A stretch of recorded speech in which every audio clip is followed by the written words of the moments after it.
آج news conference کر رہے ہیں۔ ٹرائبل ایریاز ایک علیحدہ سٹیٹس رکھتے تھے، ان کی ایک علیحدہ قانونی حیثیت تھی اور وہاں کے وہ پاکستان کا حصہ تو تھے لیکن وہ پاکستان کی مین سٹریم میں نہیں تھے۔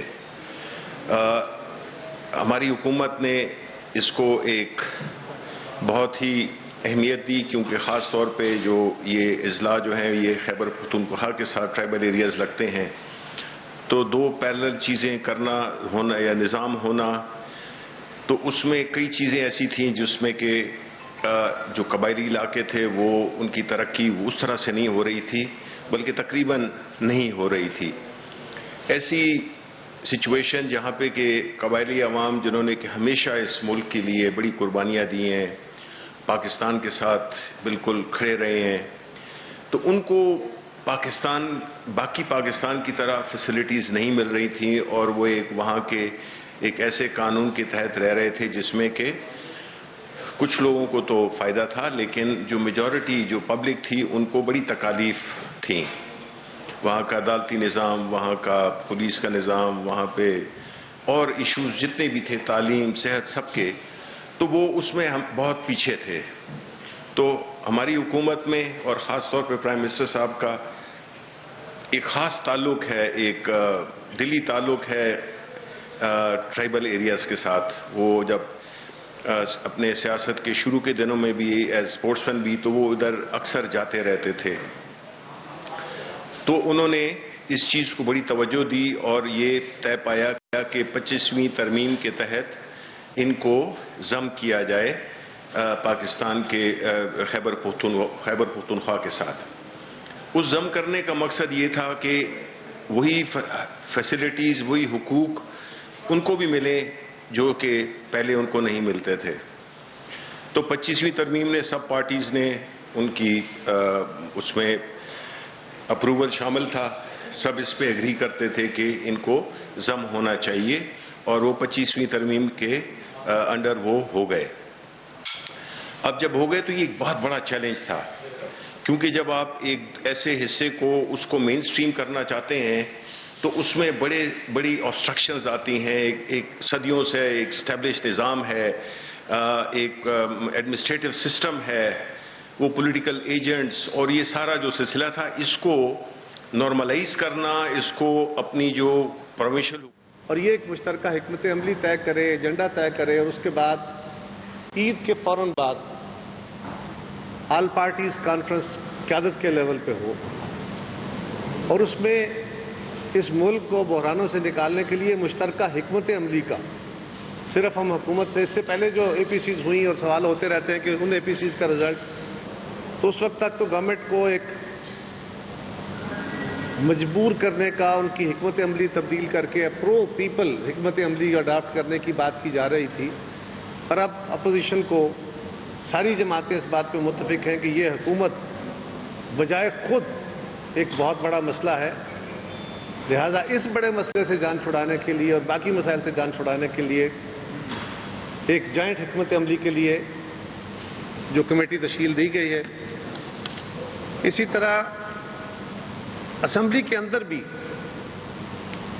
اس وقت بڑی سیریس لیجسلیشن اور بڑی سینسٹیو لیجسلیشن ہونے جا رہی ہے، اس کے اوپر میں گزارش کروں گا، آصم صاحب اور ایاز صادق صاحب بھی بات کرتے ہیں، تو اس کے اندر بھی یہ طے کیا کہ اپوزیشن کی جماعتیں پہلے بھی آپس میں کوارڈینیشن کرتی ہیں لیکن اس کو اور بہتر کوارڈینیشن کر کے ایک مشترکہ حکمت عملی کے تحت وہ لیجسلیشن جو عوام کی فلاح کے لیے ہو، صرف اپوزیشن کو ان کے مشکل باندھنے کے لیے، مشترکہ حکمت عملی کے تحت وہ لیجسلیشن جو عوام کی فلاح کے لیے ہو، صرف اپوزیشن کو ان کے مشکل باندھنے کے لیے، ان کو ٹائٹ کرنے کے لیے اور نیب کا ایک اور ایکسٹینشن والا کلیہ نہ ہو بلکہ سیریس لیجسلیشن جو ریکوائرڈ ہے اور کسی ایک ایشو پہ نہیں، کمپریہنسو لیجسلیشن کی بات کی جائے، تو اس کے اوپر بھی ایک طے ہوا کہ ہمیں ایک مشترکہ حکمت عملی اختیار کرنے کی ضرورت ہے۔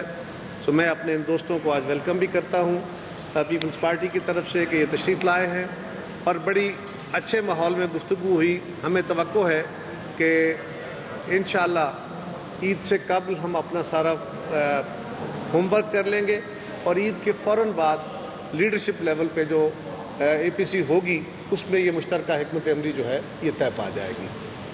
بہت شکریہ. جی اسد صاحب.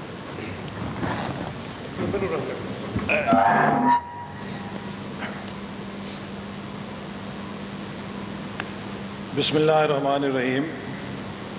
سب سے پہلے تو میں پاکستان پیپلز پارٹی کی لیڈرشپ اور چیئرمین بلاول بھٹو زرداری صاحب کا شکر گزار ہوں کہ انہوں نے آج ہمیں میزبانی ہماری کی اور آج ہمارے صدر جناب شہباز شریف صاحب کی ہدایت پر میں محترم ایاز صادق صاحب، سابق اسپیکر خواجہ سعد رفیق صاحب، ہم بلاول بھٹو اور صاحب اور ان کی ٹیم کے ساتھ کافی تفصیل کے ساتھ ملکی صورتحال پہ ہم نے تبادلہ خیال کیا ہے.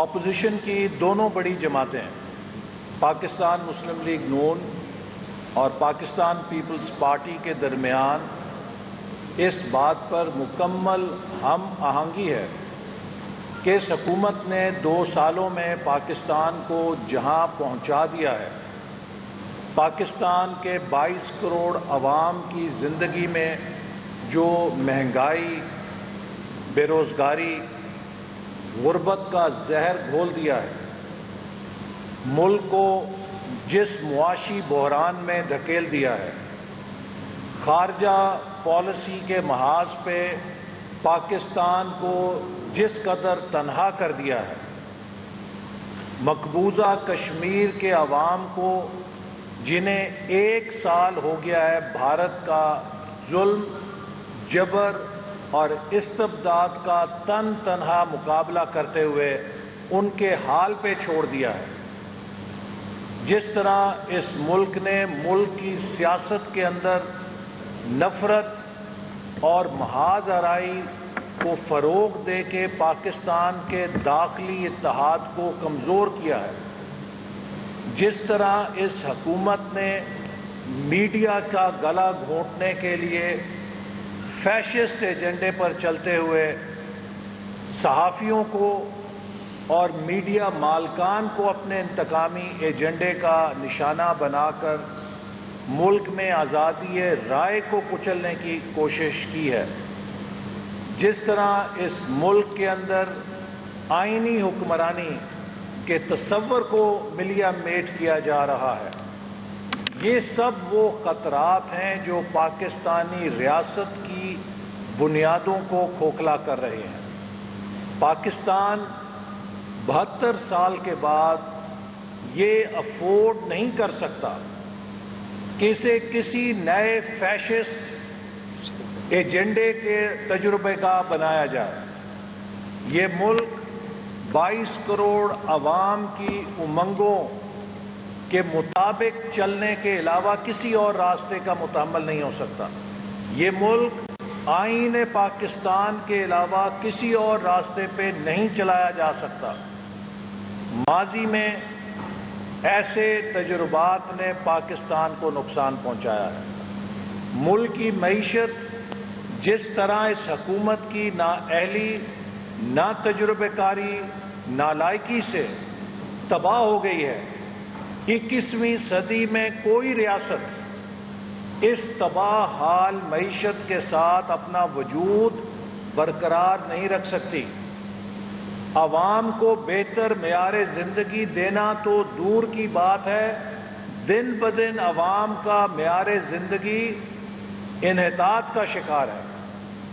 لوگ گاڑیوں سے موٹر سائیکل پر آ رہے ہیں، موٹر سائیکل والا سائیکل پر آ رہا ہے اور سائیکل والا پیدل ہو رہا ہے.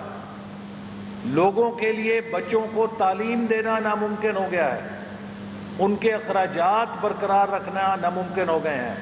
مزدور، کسان، نوجوان جو ڈگریاں لے کر باہر نکل رہے ہیں آج وہ پریشان ہیں.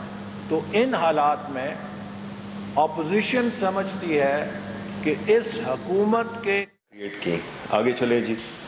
پھر جو ہے تو صحت انصاف کارڈ جی، یہ بہت ہی اہم ایک ٹول ہے، ایک فیسلٹی ہے جو کہ وہاں کے لوگ کے صحت کی اس کو انشور کرنے کے لیے، کیونکہ جنرلی وہاں پہ پاورٹی کافی ہے، تو اس کو ہرانے کے لیے جو صحت کا تھا اس کے لیے ہم نے یہ صحت انصاف کارڈ انٹروڈیوس کیا، جو ہم سمجھتے ہیں کہ ہماری گورنمنٹ کا ایک فلیگ شپ پروجیکٹ ہے، چاہے وہ خیبر پختونخوا کی سطح پر ہو اور یا چاہے وہ ٹرائبل ایریاز کے لیے ہو، کیونکہ اس سے آپ کو ہاسپٹلز کی ایکسیس، پورے جتنے بھی اسٹیبلش ہاسپٹلز ہیں خیبر پختونخوا میں، اس میں لوگ جا سکتے ہیں، چاہے ان کے پاس یہ استطاعت ہو یا نہ ہو، ان کا یہ کافی ایک اچھے پیکج کا ایک کارڈ ہے جو کہ ان کو مہیا کیا گیا۔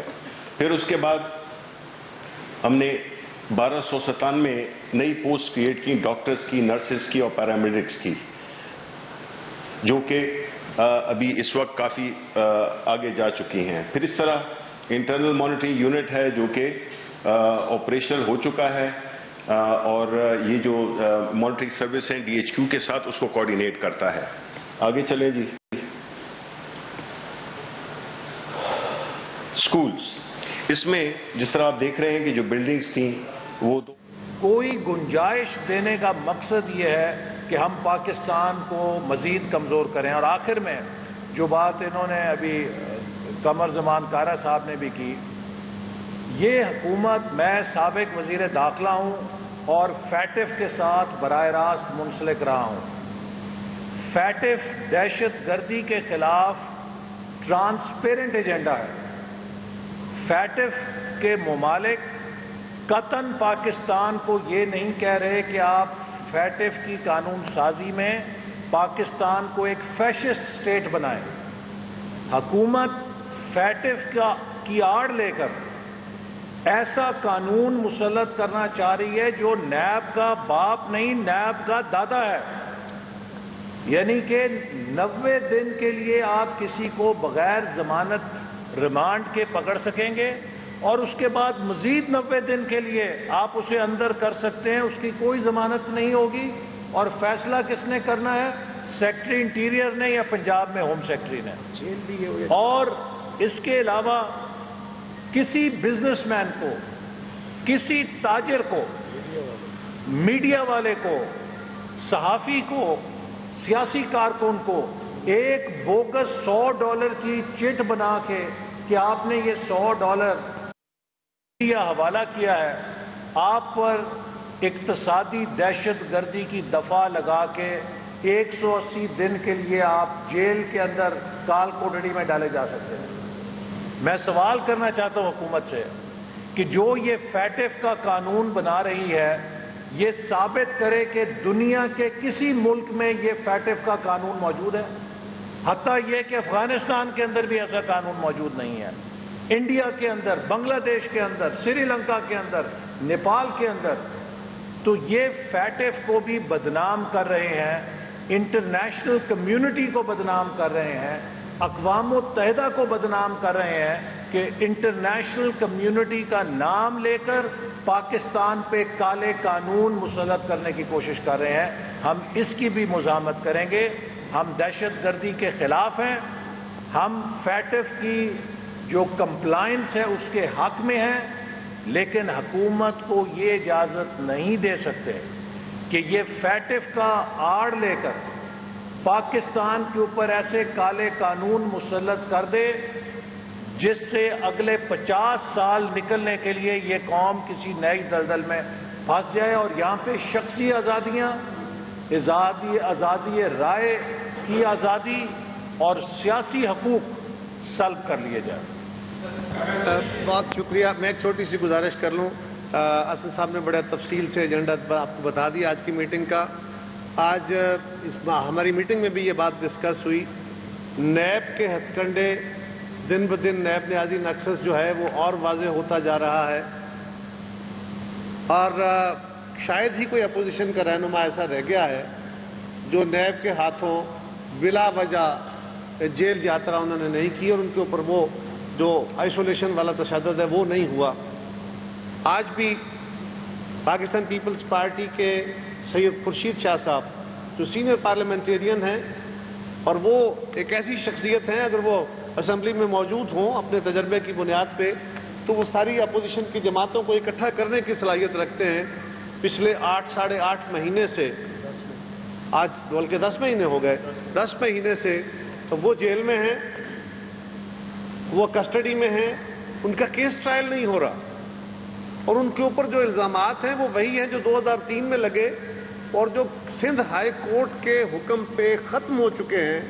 اس کے باوجود ایک بلا وجہ کیس میں ان کو پکڑ کے رکھا گیا ہے. اسی طرح حمزہ شہباز صاحب وہ ایک طویل عرصے سے ان کو جیل میں رکھا گیا ہے اور لگتا یوں ہے کہ ان کو اوپر مزید دباؤ بڑھائے رکھنے کے لیے یہ ہتھکنڈے استعمال کیے جا رہے ہیں. صحافیوں کا گلا دبانے کے لیے, صحافت کا گلا دبانے کے لیے, اور جو فاشزم کا ایک خاص اصول ہوتا ہے, فاشزم ایک بیسک طرز سیاست ہی ہے, یہ گالی نہیں ہے, لیکن طرز سیاست وہ ہے کہ جس میں آپ کو عوام کی خدمت اور فلاح کی ضرورت نہیں ہے, آپ پروپیگنڈے کے ذریعے کام کرتے ہیں, اپنی آپ مخالف جماعتوں کو آپ دشمن دین, دشمن وقت اور اپنا دشمن ثابت کرتے ہیں, اور یہی ایک ان کا ہتھکنڈا ہوتا ہے. اور آپ کو ہر وقت اپنے خلاف سازشیں پیدا کرنی ہے, سازشوں کی کہانیاں ہوتی ہیں. آپ غور کریں یہ حکومت ایگزیکٹلی سارے پہ کام کر رہی ہے, اور ان کا تیسرا ہتھکنڈا میڈیا کا گلا دبانا ہوتا ہے, اپنی مرضی کی خبریں دینا ہوتا ہے. میڈیا کا کتنا آزادی حاصل ہے یہ آپ بہتر جانتے ہیں. اور میر شکیل الرحمان صاحب,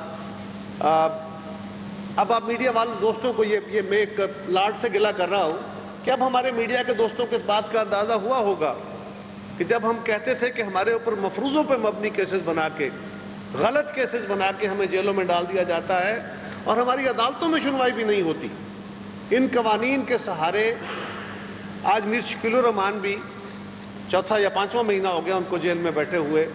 کیا کیس ہے ان کے اوپر؟ ہم مطالبہ کرتے ہیں کہ ان کو فوری طور پہ رہا کیا جائے. نیب اپنے آپ کو ایک نیوٹرل ادارہ ثابت کرنے کی کوشش کرے. انہی گزارشات کے ساتھ میں چاہوں گا اگر آپ ایک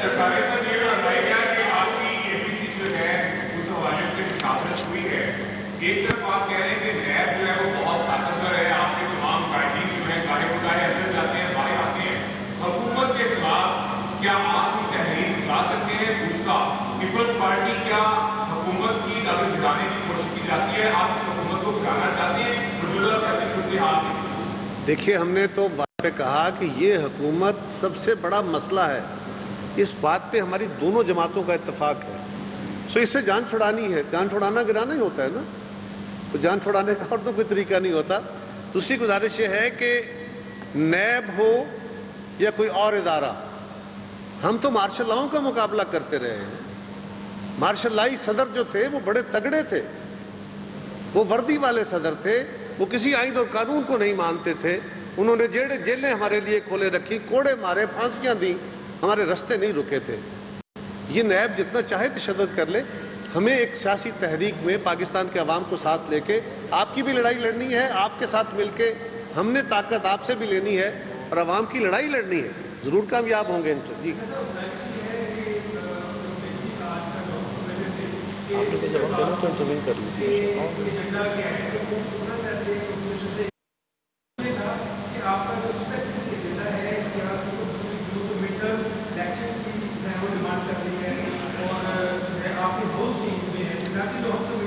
جو جج آپ ہے وہ اس چیز پہ ہے کہ اگر ٹویٹر پہ جائیں گے تو آپ کو سمجھ نہیں جائے گی کہ ٹھیک ہے چاہے وہ آپ کا بیٹی یہ ایک مفروضہ ہے آپ کا. گزارش یہ ہے کہ ہم جو ڈسکس کر رہے ہیں وہ سارا کچھ آپ کے ساتھ یہاں شیئر تو نہیں کر سکتے, اور ہم دو جماعتیں نہیں ہیں, ہم نے باقی جماعتوں سے مشاورت کرنی ہے. اسی لیے یہ کوارڈینیشن کمیٹی بنائی ہے کہ باقی جماعتوں کے ممبران بھی اس میں شامل ہوں گے. یہ مل بیٹھ کے فیوچر آگے بڑھنے کا ایجنڈا طے کرے گی. یہ اے پی سی کا ایجنڈا بھی بنائے گی اور آئندہ کے لائے عمل کا بھی طے کرے گی. یہی کرے گی انشاءاللہ. اور اس کے بعد فیصلے جو ہیں, لیکن وہ میں ایک منٹ, آپ کا جو سوال ہے, میں آپ کا سوال دے دوں. آپ کا جو سوال ہے کہ میں ابھی اس کا 2+2 جواب دوں کہ ہمارا کیا پروگرام بنا ہے, اے پی سی کا کیا مطلب, یہ پھر اے پی سی کا کیا مطلب ہوگا اور یہ کوارڈینیشن کمیٹی کیا کرے گی. میں نے گزارش کر دی.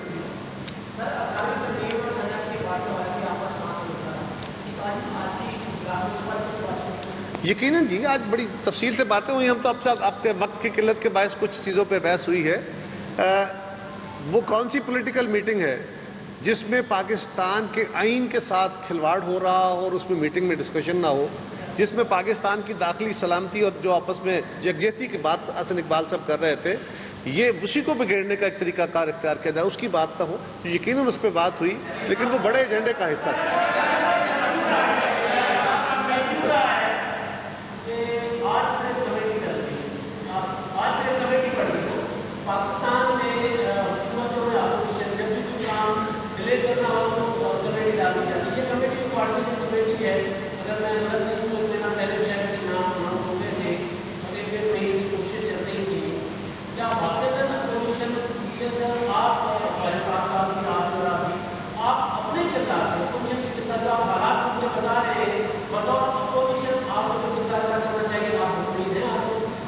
دیکھیے ابھی تک جو صورتحال ہے یہ اطمینان بخش نہیں ہے. ہمیں عوامی توقعات پہ پورا اترنا ہے. یہ سیاسی جماعتوں کی بھی ذمہ داری ہے. مجھے یہ بات کہنے میں کوئی حرج نہیں سمجھتا ہے. تو لیکن ہم پرفیکٹ سچویشن ٹارگٹ تو ہمارا یہی ہے کہ زیرو وہ ہو. لیکن یہ ایک سفر ہے جس میں کہ ہم کافی کامیابی کے ساتھ ہم یہ طے کر چکے ہیں. تو یہ جو کسر رہ گئی ہے یہ بھی انشاءاللہ پوری ہو جائے گی. جی basic needs of the people of these tribal areas. Education and healthcare system need special attention of the government. So is there anything exclusive for these sectors in the plan that government has made for uplifting the tribal areas? And the tourism sector, as you mentioned, there's a huge potential. So in order to realize the local people as well for their community building and capacity enhancement, is there anything special allocated in these plans for that? دیکھیں جی, جس طرح as I said in my presentation that we have given you all the layout as to what we have done, what we are doing, what we plan to do in terms of education, health and general law and order, economic opportunities. اس میں minerals وغیرہ کا بتایا کہ وہ ایک special ایک act بنایا گیا لوکل لوگوں کی مشاورت سے. اسی طرح ایک خاص بجٹ ایلوکیشن کی گئی ہے جو آپ کو میں نے یہاں پہ دکھائی بھی. تو ان ساری فیلڈز میں کام ہو رہا ہے. کس طرح سے ہم نے پولیس کو مرج کیا, اکنامک اپرچونٹیز, جابس, ایجوکیشن کے لیے, تعلیم کے لیے کیا کیا فری فیسلٹیز دی ہیں, فری بکس کا, واؤچرز کا, وہاں کے اسکولوں کو اس قابل بنانا کہ وہاں پہ لوگ پڑھ سکیں, پانی وہاں پہ مہیا ہو, کالج. یہ ساری چیزیں کچھ ہو گئی ہیں, زیادہ ہو گئی ہیں اور آگے بھی کر رہے ہیں because it's a 10-year programme.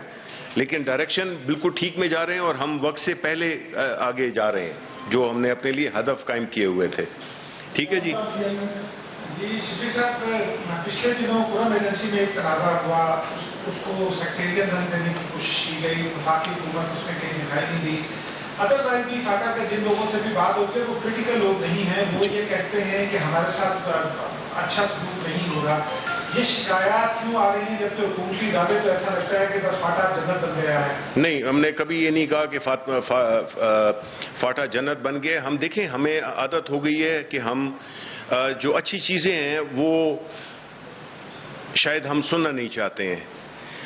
ہم نے کبھی نہیں کہا کہ وہ جنت بن گیا ہے. ہم یہ کہہ رہے ہیں کہ ہمارا پہلا جو ہدف ہے وہ تو یہ ہے کہ ان کو برابری کی سطح پہ لانا. تو اس سے یہ ظاہر ہوتا ہے کہ اگر پاکستان میں مسائل ہیں تو خیبر وہ جو قبائلی علاقے ہیں ان میں تو اور بھی زیادہ ہوں گے بیکاز وہ تو ٹوٹلی اگنورڈ رہے ہیں پچھلے کتنے سالوں میں. ہم نے تو آ کے ان کو اس میں اپنے آپ میں شامل کیا ہے کہ بھئی آپ بھی ہمارے بھائی ہیں, آپ کی بڑی خدمات ہیں ملک کے لیے, آپ کی بڑی کنٹریبیوشنز ہیں اس ملک کے لیے, تو آپ آئیں اور ہمارے ساتھ شامل ہوں گے. کم از کم آپ اس سطح پہ تو آ جائیں کہ جو ہمارے اس جو سیٹل علاقوں میں جو چیزیں ملتی ہیں وہ تو آپ کو ملیں. ایجوکیشن ہو گیا, انصاف ہو گیا. پہلا جو سسٹم تھا وہ تو ایک ٹرائبل کلچر جو کہ اس کی اپنی وہ ہوتی ہیں. ظاہر ہے کہ دیکھیں کوئی 100% آپ جائیں نیوزی لینڈ میں, آپ جائیں امریکہ میں, ریڈ انڈینز ہو گئے, ادھر جو آسٹریلیا کی وہ جو کمیونٹیز ان کو تو ایک علیحدہ کارڈ ملا ہوا ہے. ٹھیک ہے, تو مقصد یہ ہے کہ ہمارا جو یہ ہدف ہے وہ تو یہی ہے کہ ہم ان کو پہلا جو ہے وہ اپنے اس پہ لائیں. دیر ول بھی ہمیشہ ایسا ہوگا, ہم میں کچھ غلطیاں ہوں گی کہ شاید ہم وہ اس طریقے سے 100% کو نہیں کر سکے. ہمارا ہدف تو 100% ہے, لیکن میجورٹی اس میں خوش ہے, میجورٹی آہستہ آہستہ اس کو ایکسیپٹ بھی کر رہی ہے, اور جو اصل جو ٹیسٹ تھا چلائیں گے. ہم اپنی سیاست کے لیے عوام کی زندگی سے نہیں کھیل سکتے. آپ نے دیکھا عید کے اوپر جو اجتماعات ہوئے اس کے کیا اثرات ہوئے. تو یہ مشکلات ہیں ہمارے راستے میں. جو ہی کرونا سے قوم نکلے گی ہم اپنی سیاسی سرگرمی تیز کریں گے, لیکن ان کے علاوہ اپوزیشن مل کر انشاءاللہ تعالیٰ آپ دیکھیں گے بہت اپنا دباؤ بڑھائے گی ان پر. ایک منٹ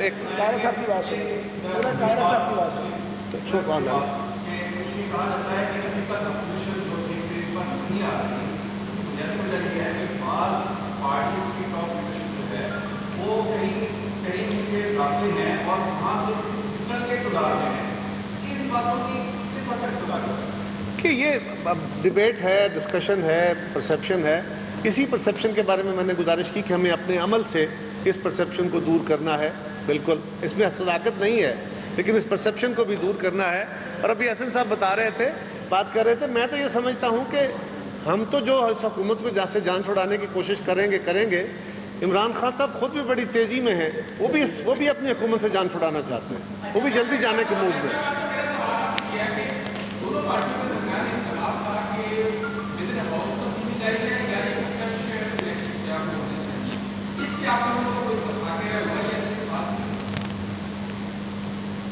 دیکھیے جیسے ابھی آپ کو ہم نے بتایا کہ اس حکومت سے نجات کے لیے کیا مؤثر لائے عمل ہے, اسی ایجنڈے کے اوپر آل پارٹیز کانفرنس بلائی جا رہی ہے. تو ہمارے لیے مناسب نہیں ہے کہ جب آل پارٹیز کانفرنس جس میں تمام لیڈرشپ بیٹھے گی اس سے پہلے کوئی اسپیکولیٹو بات کریں. ہماری کمیٹی آپشنز پر کام کرے گی, سفارشات تیار کرے گی. اس کے بعد عید الاضحیٰ کے فوراً بعد آل پارٹیز کانفرنس کا اجلاس ہوگا, اور اس میں انشاءاللہ تعالیٰ آپ اپوزیشن کے موقف کو سن سکیں گے. اور سیاسی جماعتیں اپنا ایجنڈا لے کے چلتی ہیں. پھر اسی طرح میٹنگز کے اندر یا جب بھی کوئی کانفرنسز ہوتی ہیں پھر آپ کمیونلٹیز تلاش کرتے ہیں. جی ایک منٹ فائز صاحب آپ کر یار پلیز.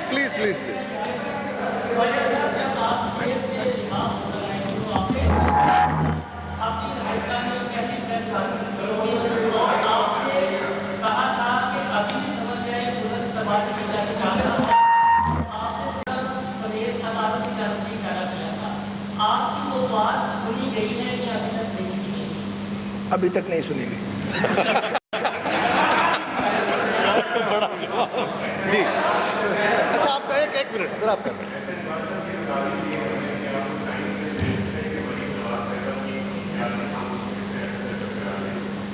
انتظار فرمائیے, میرا خیال ہے یہ ہو گیا.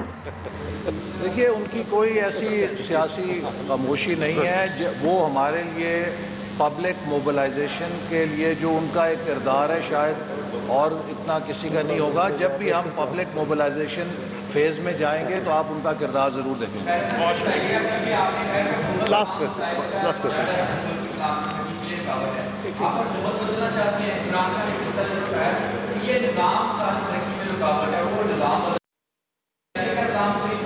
دیکھیے ہم تو حکومت بدلنے کے لیے کوشاں ہیں. 2 سال میں عمران خان صاحب نے اس نظام کو بدلنے کے لیے کوئی ایک سٹیپ اٹھایا ہو, آپ فرما دیجئے. نہیں بدل سکتے. وہ نظام بدلنے کی بات